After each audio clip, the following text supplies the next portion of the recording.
अस्सलाम वालेकुम जी, कैसे हैं आप सब लोग। मोस्टली स्टूडेंट जो है इस वक्त ऑनलाइन हो चुके हैं, तो मैं अब लेक्चर शेयर करने लगा हूँ।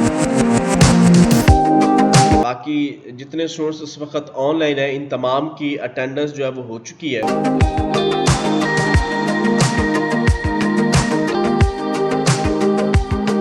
होप टू से कि तमाम स्टूडेंट्स को जो है वो स्क्रीन नज़र आ रही होगी।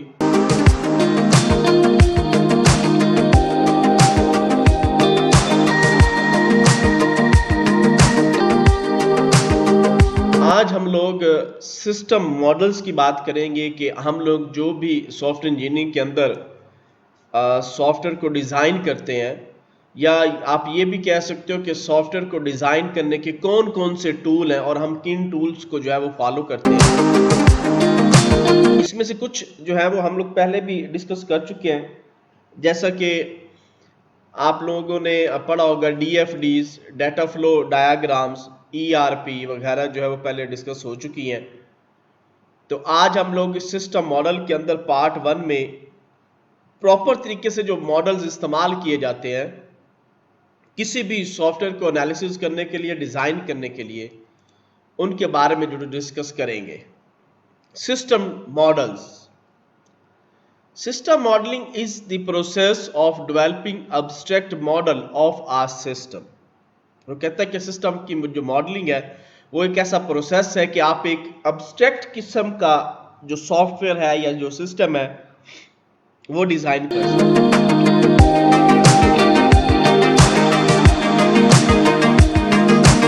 With each model presenting a different view or perspective of a that system. वो कहता है कि अगर आपका मॉडल डिफरेंट होगा, आपकी प्रेजेंटेशन अच्छी होगी, तो ऑटोमेटिकली आपकी जो पर्सपेक्टिव है ऑफ द सिस्टम वो बहुत अच्छा होगा। It is about representing a system using some kind of geographically notation. वो कहता है कि ये डिपेंड करता है ज्योग्राफिकली लिहाज से भी कि आपके पास रिप्रेजेंटेशन के लिए क्या क्या मटेरियल जो है वो मौजूद है या क्या क्या चीज़ें जो है वो मौजूद है। अब जिस तरह आप फॉरेन देखें कि फॉरेन के जो प्रोजेक्ट बने हुए थे उनकी जो कलर कम्बिनेशन है या जो उनकी ग्राफिक्स है वो बहुत अच्छी होती है। इसी तरह अगर हम पाकिस्तान में भी अब काफ़ी सॉफ्टवेयर ऐसे बन रहे हैं जिनकी कलर कम्बिनेशन, उनकी ग्राफिक्स, उनकी स्क्रीन की रिप्रेजेंटेशन वो बहुत अच्छी जा रही है। तो ये डिपेंड कर होता है कि कौन सी कंपनी जो है वो कौन सा मॉडल जो है वो इस्तेमाल कर रही है, या वो उस मॉडल के तहत जो है वो जिस भी सॉफ्टवेयर को डिज़ाइन कर रहे हैं वो सॉफ्टवेयर किस लेवल का है। तो इस चीज़ पे बड़ा ये डिपेंड कर रहा होता है। तो इसीलिए जो भी टूल हम इसमें इस्तेमाल करें सॉफ्टवेयर के अंदर, उसकी एनालिसिस के अंदर, उसको बनाने के अंदर, वो अथेंटिक होने चाहिए। Which is now almost based on notation is the unified modelling language UML। वो कहता है कि इन मॉडल्स के अंदर अगर हम बात करें तो जो सबसे ज्यादा इस्तेमाल हो रहा है वो हमारा UML है। Models help the analyst to understand the functionality of the system they are used to communicate with the customer. वो कहता है जो भी मॉडल है, चाहे आपने DFD इस्तेमाल की, चाहे आपने कॉन्टेक्स्ट लेवल डायग्राम इस्तेमाल किया, या आपने डायरेक्ट UML के ऊपर काम किया, असल चीज है कि आपका वो सिस्टम जो है उसकी तमाम की तमाम फंक्शनैलिटी जो है वो पेपर के ऊपर हुई है और आप उस पेपर की कम्युनिकेशन को अपने कस्टमर के साथ जो है वो आसानी शेयर कर रहे हो। Model can explain the system from different perspective. Model जो है, मैंने आपको बताया कोई भी मॉडल आप इस्तेमाल कर सकते हो, लेकिन जो भी मॉडल आपने इस्तेमाल करना है वो सिस्टम के सॉफ्टवेयर के मुख्तलिफ पर्सपेक्टिव के ऊपर इस्तेमाल किया जाता है। एन एक्सटर्नल पर्सपेक्टिव, सबसे पहले है external perspective where your model that context और इन्वायरमेंट ऑफ द सिस्टम, यानी कि उस जगह पे एग्जिस्ट करता है जहां पे आपका मॉडल का एक्सटर्नल लेवल जो है वो डिस्प्ले हो। इंटरेक्शन पर्सपेक्टिव,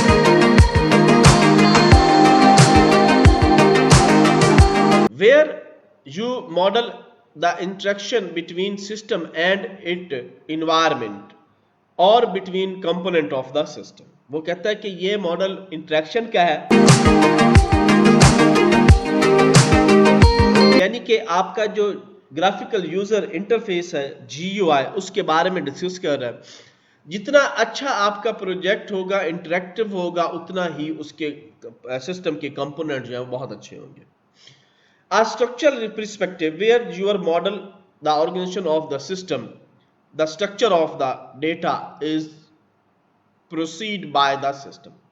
वो कहता है कि स्ट्रक्चर की अगर हम बात करें तो जिस तरह से स्ट्रक्चर है, जैसे कि मैंने आपको बताया था कि 3-4 किस्म के जो हमारे पास मैनेजमेंट के लेवल होते हैं, टॉप लेवल है, मिडम लेवल है, आपका ऑपरेशनल लेवल है, उसके बाद आपका लेबर लेवल है। हर लेवल पे एक स्ट्रक्चर जो है वो डिजाइन किया गया, उस स्ट्रक्चर के मुताबिक आपका सॉफ्टवेयर होना जरूरी है। Behaviour perspective where your model the dynamic behaviour of the system and how it respond to event.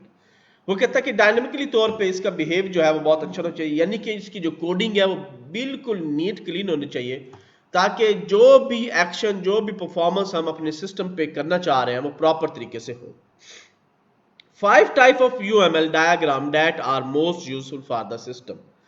वो कहता है कि सिस्टम की मॉडलिंग के अंदर UML की 5 मेन टाइप्स हैं जो कि डायग्राम हम लोग इस्तेमाल करते हैं। सबसे पहले है जी activity diagram, which show the activity involved in a process or in data processing। वो कहता है कि ऐसी एक्टिविटी क्या करती है, असल में शो करती है कि किस लेवल के ऊपर कौन कौन सी एक्टिविटीज, कौन कौन सी स्टेप्स इन्वॉल्व हैं आपके इस प्रोजेक्ट में डाटा को प्रोसेस करने के लिए। Case diagram which show the interaction between a system and its environment। Case diagram क्या है कि जिसके अंदर इंटरेक्शन है आपके सिस्टम की, जैसे कि आप सेल फोन के ऊपर कोई गेम खेल रहे हो। अब अगर आपको वो गेम बहुत ज्यादा अट्रैक्ट कर रही है तो आप उसको ज्यादातर जो है वो इस्तेमाल करोगे, उसकी ग्राफिक्स के बारे में बात करोगे, उसकी साउंड सिस्टम्स के बारे में। इसी तरह से जो भी सॉफ्टवेयर हमें अच्छा लगता है, जैसे कि आप लोगों के पास इजी पैसे का सॉफ्टवेयर है, जैज कैश का सॉफ्टवेयर है, या किसी कंपनी का अपना इंटरनल एप्लीकेशन वगैरह है, तो क्या होता है कि हम लोग उसकी इंटरेक्ट जब होते हैं उसके GUI से, तो ही हम लोग जो है उसके बारे में बात कर सकते हैं और बता सकते हैं कि आज इस जो यानी केस डायग्राम के थ्रू ये जो हमारी स्क्रीन्स हैं या उस यूजर जो इन्वायरमेंट है वो कैसा होगा। अब देख लें कि इस वक्त मार्केट में जो यूजर्स हैं वो ज्यादातर विंडोज के हैं, क्योंकि विंडोज की खूबसूरती, विंडोज का इंटरफेस जो है वो बाकी ऑपरेटिंग सिस्टम से ज्यादा बेटर है। तो इस तरह का जो इन्वायरमेंट है जहां पे आपका इंटरेक्शन है यूजर का और प्लस आपके सॉफ्टवेयर का, उसमें हम केस डायग्राम का जो है वो इस्तेमाल करेंगे। सीक्वेंस डायग्राम, एक तरतीब से लगाएगी diagram, which show interaction between actor and the system and between the system component, यानी जिसके अंदर ऐसी डायग्राम बनानी है जिसमें एक प्रॉपर तरतीब हो। मिसाल के तौर पे आपने डाटा एंटर किया है, अब आप उस डाटा को प्रिंट करना चाह रहे हो, उसकी रिपोर्ट बनाना चाह रहे हो, तो उसकी एक तरतीब लगाई जाए कि आपका जो डाटा है पहले आपने सेव करना है, सेव करने के बाद रिट्रीव करना है और उसको रिपोर्ट में ले जाना, रिपोर्ट से प्रिंट निकलना। अब फॉर एग्जांपल हम उसकी रिपोर्ट नहीं बनाना चाह रहे, हम डायरेक्ट प्रिंट करना चाह रहे हैं, तो डायरेक्ट उसका एक ऐसा फॉर्मेट हो कि वो आपका रिकॉर्ड जो है वो प्रॉपर तरीके से प्रिंटेड फॉर्म में हमें मिल जाए। तो उसके लिए आप क्लास डायग्राम जो है सीक्वेंस डायग्राम और क्लास डायग्राम का इस्तेमाल करोगे। क्लास डायग्राम कह रही है we show the object classes in the system and association between these classes. Class diagram उस वक्त बनाई जाएगी जब सॉफ्टवेयर के मॉड्यूल आपस में एक दूसरे के साथ शेयर होंगे, एसोसिएट होंगे। State diagram which show how the system react to internal and external event. वो कहता है कि स्टेट डायग्राम में क्या होगा कि आप अपने सिस्टम को इंटरनल एक्सटर्नल लेवल पे दोनों तरीके से जो है वो सिस्टम का रिएक्शन जो है वो बताओगे।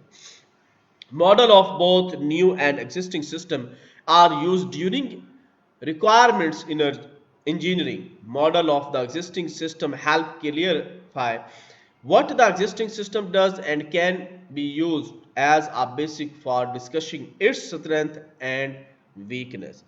वो कहता कि क्या है जी, existing system में और new system के दरमियान में आपकी जो है रिक्वायरमेंट्स ऑफ द इंजीनियरिंग ये बहुत ज्यादा इस्तेमाल होती हैं। यानी कि एक analyst, project manager, software engineer का पता ही उस वक्त चलता है जब वो उसका लॉजिकल मॉडल बना के पेपर के ऊपर जो है वो डायग्राम के जरिए जो पूरी एप्लीकेशन जो है वो एग्जीक्यूट करते हैं। मॉडल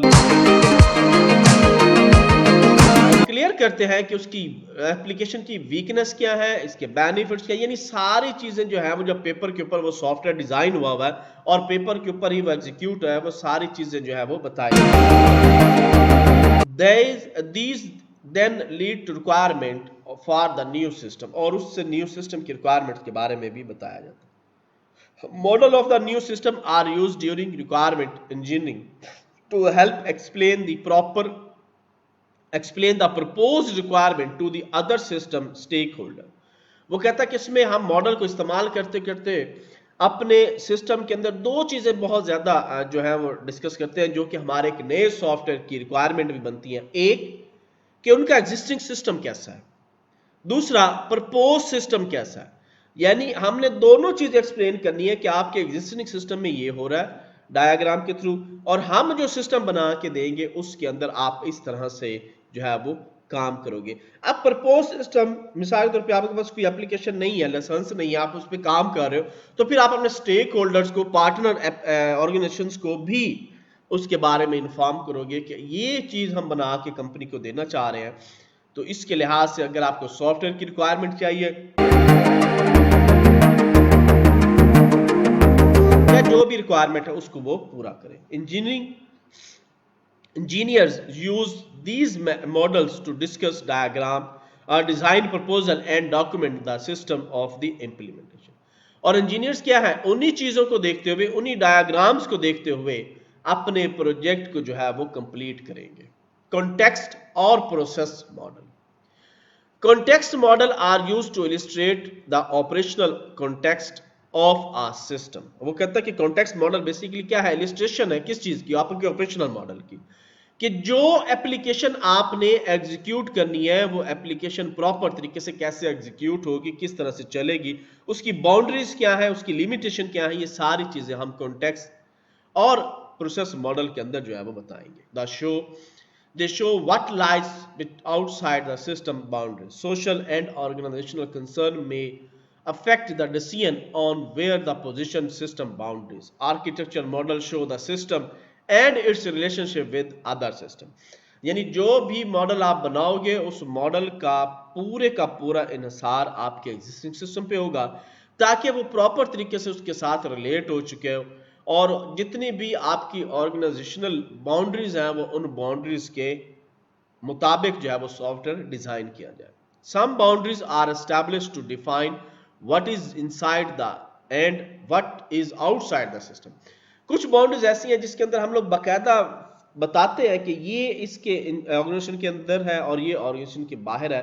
यानी जो सॉफ्टवेयर उस कंपनी में इंस्टॉल हो रहा है उसमें एक्सटर्नल लेवल पे क्या चीज होगी, इंटरनल लेवल पे क्या चीज होगी, ये थ्रू डायग्राम जो है कॉन्टेक्स्ट और प्रोसेस मॉडल के थ्रू हम बताएंगे। They show other systems that are used और depend on the system being developed. ये हमें बताएगा कि सॉफ्टवेयर को कैसे आपने डिपेंड करना है, डेवलप करना है। The position of the system boundary has a profound effect on the system requirement. वो कहता है कि ये पोजीशन क्या करेगी, बाउंड्री के बारे में बताएगी और उसकी रिक्वायरमेंट्स के बारे में भी हमें बताएगी। Defining a system boundary is a political judgement since there may be pressure to develop system boundary that decrease the influence और work load of different part of the organisation. वो कहता है कि क्या होगा, सिस्टम की बाउंड्रीज के बारे में पॉलिटिकली, अब पॉलिटिकली तो नहीं होगा, बेसिकली इसमें आप ये कह सकते हैं कि आपकी 3 या 4 जो मैनेजमेंट लेवल की बाउंड्रीज है, या आपके जो ऑनर्स हैं या चेयरमैन है, बोर्ड ऑफ डायरेक्टर्स हैं, उन सब के लिहाज से जो है बाउंड्रीज को चेक किया जाएगा। It means rules and regulations को चेक किया जाएगा, फिर उसमें क्या चीजें बढ़ानी है, क्या चीजें कम करनी है, इन तमाम चीजों को देखते हुए लॉजिकल सिस्टम को जरिए जो है वो हम उसको बयान करेंगे। यहाँ पे कॉन्टेक्स्ट और प्रोसेस मॉडल की डायग्राम बनी हुई है, इसमें आपको क्लियर कट एक एक चीज जो है कि डाटा कंफर्मेशन डेस्टिनेशन है, inform patient to rights, record destination decision है, फिर उसके बाद MH PMS है। ये मुख्तलिफ डायग्राम के जरिए आप एक पूरे सॉफ्टवेयर को, एक पूरे यानी मेडिकल का या हॉस्पिटल का सिस्टम बना हुआ है, इसमें आप पूरे वर्किंग जो है इसकी वो देख रहे हो, और इससे होप टू से कि आपको ये क्लियर भी हो जाएगी। इंटरेक्शन मॉडल, इंटरेक्शन में क्या है कि ह्यूमन टू ह्यूमन यानी मेडिकल रिसेप्शनिस्ट और पेशेंट रिकॉर्ड आपस में जब डेटा साफ करें, पेशेंट आपको बता रहा है, आप बैठ के रिकॉर्ड सेव कर रहे हो, तो वो बेसिकली क्या है, इंटरेक्शन मॉडल है हमारा, जिसमें आप फेस टू फेस बैठ के कम्युनिकेट करते हो और डेटे को अपने सिस्टम में स्टोर करते हो। Types of the interaction that can be represent in a model, वो कहता है कि जो इंटरेक्शन है वो बेसिकली आप एक अलग से मॉडल उसको बयान कर सकते हो। Modelling user interaction is important as it help to identify user requirement. वो कहता है कि मॉडलिंग जो डिपेंड करती है इंटरेक्शन इंपॉर्टेंस के ऊपर, जो कि यूजर जो है वो उसको आइडेंटिफाई करता है। Modelling system to system interaction highlight the communication problem that may arise. और अगर सिस्टम टू सिस्टम की हम बात करें, यानी यूजर और सिस्टम की, यूजर सिस्टम और जो वर्कर्स एंड यूजर की बात करें तो वो क्या है, उसमें तो इंपॉर्टेंट है उसकी आइडेंटिफाई रिक्वायरमेंट। अगर सिस्टम टू सिस्टम की हम बात करें तो उसमें क्या है, अगर उसमें वगैरह किसी किस्म का कोई एरर आता, बग आता, प्रिंटिंग नहीं हो रही, बायोमेट्रिक सही नहीं चाह रहा, तो ये system to system communication modelling है। इसमें भी इंटरेक्शन की डायग्राम हम बना के प्रॉपर तरीके से डिस्कस करेंगे। Modelling component interaction help us understand if a proposed system structure is like to deliver the required system performance and dependability। वो कहता है कि मॉडलिंग जो है वो डिपेंड कर रही होती है आपके ह्यूमन इंटरेक्शन और अंडरस्टैंड से। जो आपने प्रपोज सिस्टम बनाया, उस प्रपोज सिस्टम की तमाम परफॉर्मेंस और डिपेंडेबिलिटी आपने चेक करनी। Use case were develop originally to support requirement and now incorporate into the UML. Each use case represents a discrete task that involve external instruction with a system. Actors in a use case may be people or other system. Use case can be represented using UML, using case diagram, and in more detail textual and tabular format। वो कहता है कि ये depend कर रहा है कि आप जो भी यूएमएल के अंदर डिजाइन कर रहे हैं, चाहे वो आप एक एक्टर के तौर पे डिजाइन कर रहे हैं, लेकिन आपने ये चीज वाज़ेह करनी है कि कौन कौन सी डायग्राम आपने इस्तेमाल किया और कहां कहां पे वो टेक्चुअल टेबुलर फॉर्मेट में भी आप उनकी रिपोर्ट्स बना के जो है वो अपने कस्टमर के साथ डिस्कस कर सकते हो, क्लाइंट के साथ डिस्कस कर सकते हो, ताकि जब सॉफ्टवेयर को फिजिकली तौर पर डिजाइन किया जा रहा हो तो उसमें किसी किस्म का कोई प्रॉब्लम जो है वो ना आए। Use the description case tabular format. तो इस तरह से आप टेबुलर फॉर्मेट के अंदर जो है वो अपनी डिस्कशन जो है वो क्लोज करोगे, बताओगे। यहां सबसे पहले है डिस्क्रिप्शन। आर रिसेप्शनिस्ट में transfer data from MHC PMS to a general patient record database that is maintained by healthy authority. The information transfer may either to be updated personal information, address, phone number, summary of the patient diagnose and treatment. वो कहता है कि description में क्या है कि वो सारी चीजें वो यूजर ऐड करेगा, उसका नेम है, उसका फोन नंबर है, एड्रेस है, लास्ट डेट चेकअप होगा, हिस्ट्री होगी, मेडिकल हिस्ट्री होगी, उसको क्या उसका सारी की सारी चीजें जो है वो बताई जाएंगी। इसी तरह एक्ट्रेस में क्या है, medical reception, patient record system PRS जो है वो इस्तेमाल होगा।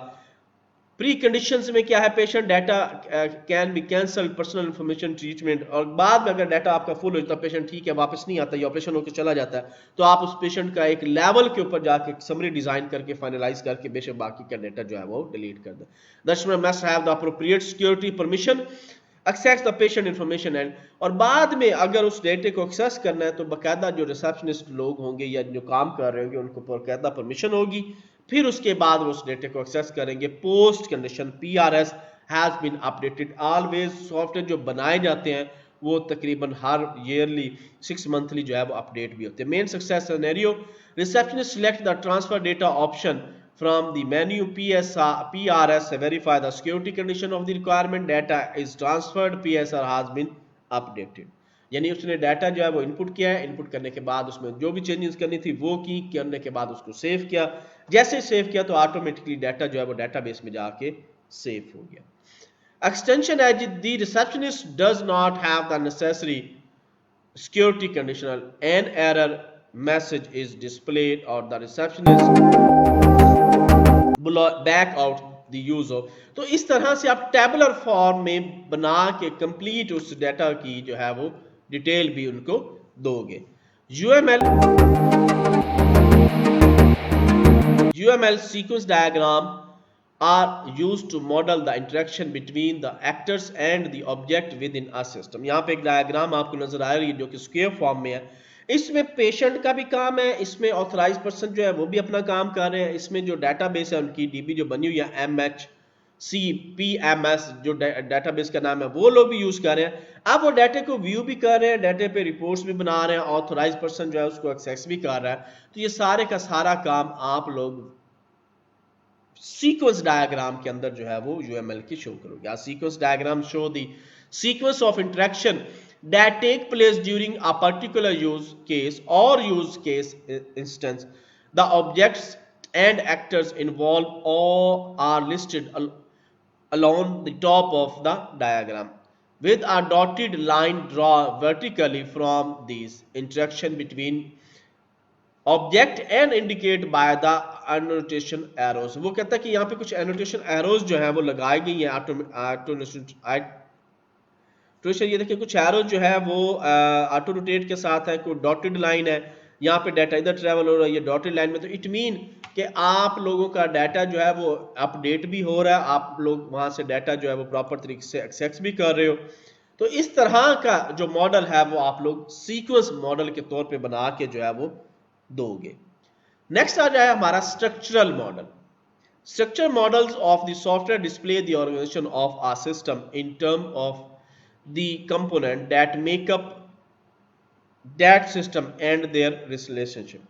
वो कहता है कि स्ट्रक्चरल मॉडल में क्या होता है कि सारे का सारा सिस्टम जो है वो ऑर्गेनाइजेशन का डिस्प्ले किया जाता है, उसमें टर्म एंड कंडीशन डिस्प्ले की जाती हैं और ये बताया जाता है कि सिस्टम का आपस में क्या रिलेशनशिप है।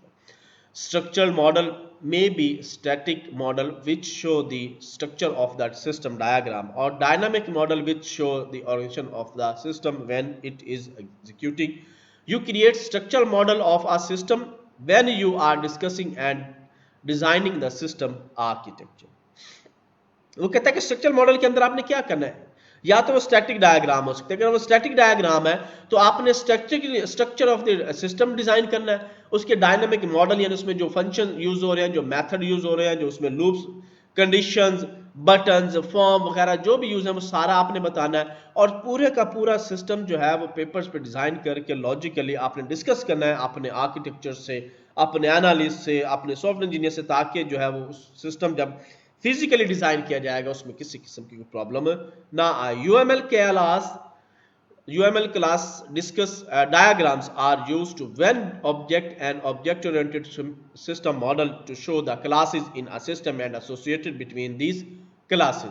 वो कहता है कि UML जो क्लास मॉडल है वो उस वक्त इस्तेमाल किया जाएगा जब multiple classes, multiple method, multiple function जो है वो आपस में एक दूसरे के साथ रिलेट हो रहे होंगे। जैसे कि डाटा का इनपुट हो रहा है, अब डाटा इनपुट तो हो गया, अब दो चीजें आपके सामने, या तो डाटा आप रिट्रीव कर ले या डाटा की प्रिंटिंग कर ले, तो ये आपस में रिलेशनशिप है। तो इनकी क्लासेस के अंदर भी हम लोग आपस में रिलेशनशिप जो है वो क्रिएट करेंगे। An object class can be taught of a general definition of one kind of the system object and associated is a link between classes that indicate that there is some relationship between these classes.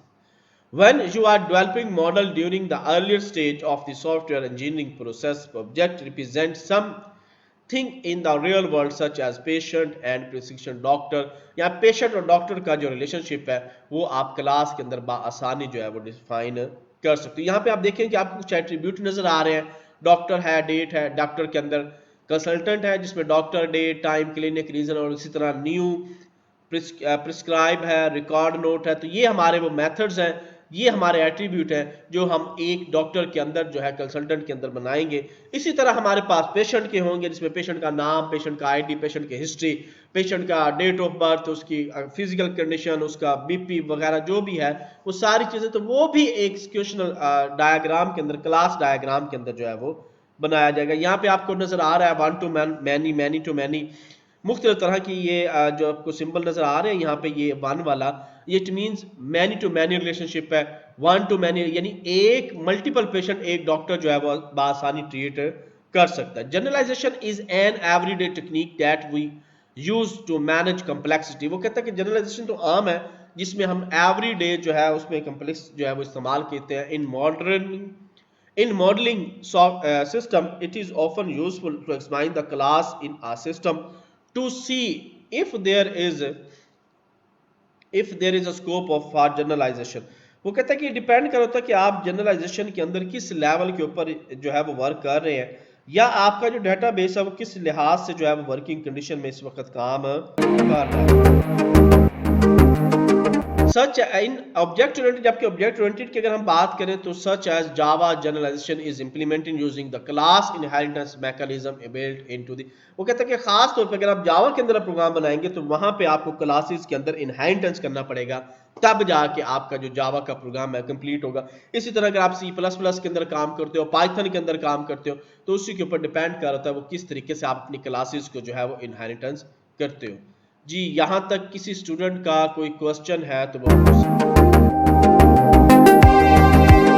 Clear हो चुका है। आज का lecture जो था हमारा वो basically data की मॉडलिंग के ऊपर था कि डाटे को आप लोग लॉजिकली किस तरह से जो है वो प्रेजेंट। ओके जी, अल्लाह हाफिज, take care, see you soon.